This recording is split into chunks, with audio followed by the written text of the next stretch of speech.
Bismillahirrahmanirrahim. Assalamualaikum warahmatullahi wabarakatuh. Alhamdulillahi rabbil alamin. Wassalatu wassalamu ala asyrafil anbiya'i wal mursalin wa ala alihi wa sahbihi wa barik wa sallim. Subhanaka la ilma lana illa ma 'allamtana innaka antal alimul hakim. Rabbi shrah li sadri wa yassir li amri wa hlul 'uqdatam min lisani yafqahu qawli, amma ba'du. Apa kabar para pemirsa yang dirahmati Allah? Apapun yang Anda sedang lakukan saat ini, mudah-mudahan Allah Subhanahu wa taala selalu menyertai dan meridhoinya. Amin ya rabbal alamin. Hari ini kita sudah masuk pada hari yang ke-15. Sudah masuk kepada pertengahan bulan suci Ramadan, alhamdulillah. Oleh karena itu bersyukurlah kita kepada Allah Subhanahu wa taala karena masih memberikan kita napas. Allah memberikan kita bernapas hingga ke hari ini bukan tanpa sebab. Sebab yang paling utama sekali Allah nak lihat, Allah mahu melihat kita mengumpulkan seberapa banyak pahala. Pahala kali pahala kali pahala. Dan dapat kita hadirkan rasa sayang, cinta kepada hablum minan nas, yakni hubungan kita, cinta kita kepada sesama manusia. Jadi pada hari ini para pemirsa yang dirahmati Allah Subhanahu wa taala, saya ingin menceritakan ataupun membawa kita semua yakni berkasih sayang, mencintai saudara-saudara kita kerana cinta kepada Allah. Jadi keutamaan memberitahu perasaan sayang kepada saudara-saudara kita se-Islam. Jadi perasaan cinta sekali lagi adalah milik Allah Subhanahu wa taala. Perasaan rindu adalah milik Allah Subhanahu wa taala. Yang menjadi permasalahannya, rindu itu akan dihadirkan kepada siapa? Jadi inilah dia keutamaan memberitahu perasaan sayang kepada saudara sesama Islam. Berdasarkan hadis daripada Anas bin Malik. An Anas bin Malik anna rajulan kana 'inda an-nabi sallallahu alaihi wasallam famarra bihi rajulun faqala ya Rasulullah inni la uhibbu hadha faqala lahu an-nabi sallallahu alaihi wasallam a'lamtahu qala la qala a'limhu qala falahiqahu faqala inni uhibbuka fillah faqala ahabbaka alladhi ahbabtani lahu atau kama qala Rasul sallallahu alaihi wasallam. Anas bin Malik berkata, ada seorang lelaki berada di sisi Nabi sallallahu alaihi wasallam. Lalu ada seseorang lagi lalu di depannya.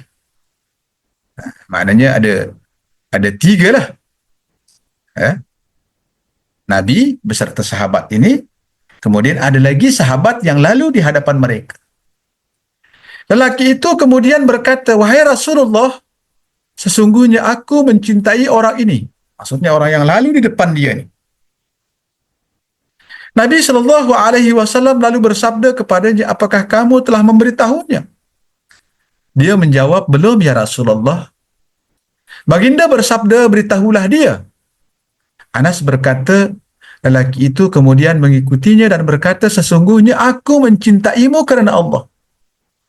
Orang itu balik berkata, engkau akan dicintai oleh zat yang mengaku yang menyukai aku karenanya.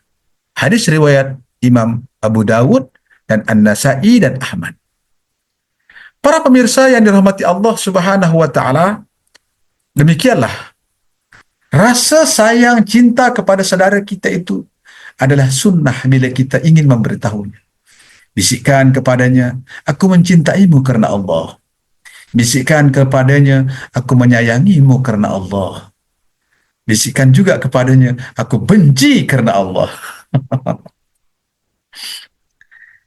Jadi para pemirsa yang dirahmati Allah Subhanahu wa taala, khususnya pekerja-pekerja migran kita di Singapura, ini sangat penting sekali. Ketika Adik-adik, kakak yang dirahmati Allah menghadiri kelas-kelas pengajian di serata masjid di Singapura ini. Ketika berjumpa dengan kawan, saudara, bilang kepadanya, aku mencintaimu karena Allah.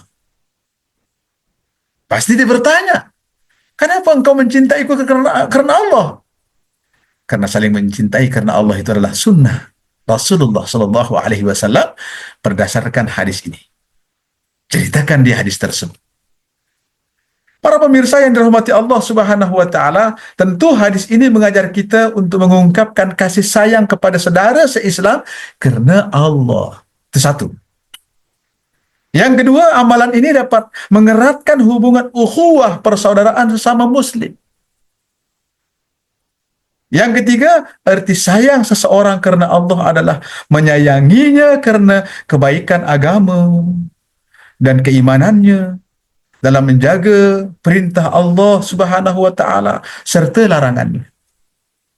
Jadi kalau seumpamanya kita mendapati sahabat yang tidak boleh ataupun tak bisa mengajak kita kepada mendekatkan diri kepada Allah, I think better kita tinggalkan. Ya. Tapi kalau ada kawan yang mengajak kita kepada mengingat Allah Subhanahu wa taala, itulah kawan yang baik. Jangan pernah tinggalkan.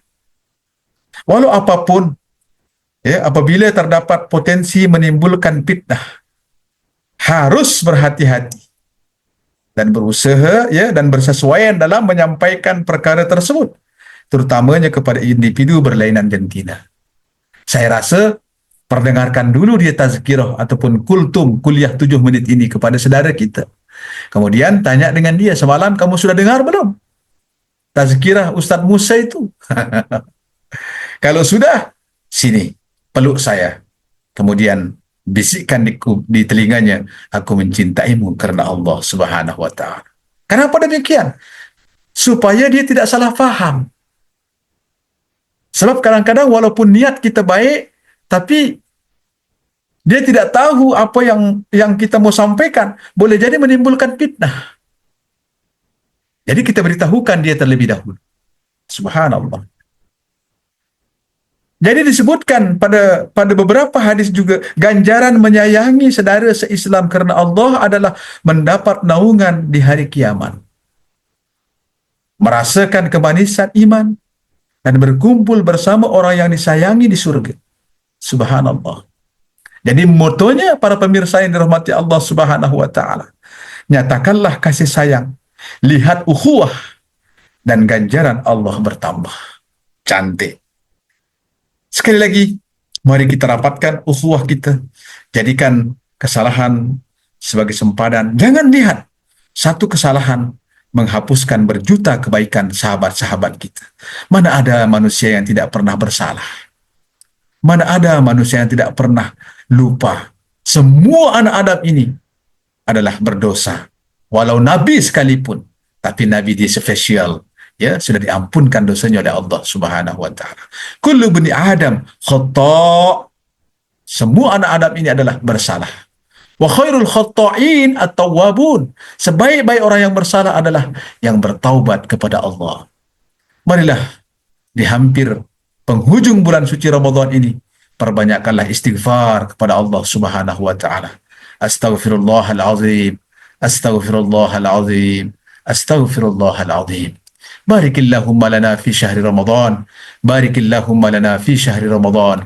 Barikillahumma lana fi syahri Ramadan. Sekali lagi, yang betul datang daripada Allah, salah dan silap daripada saya pribadi. Wal afwa minkum.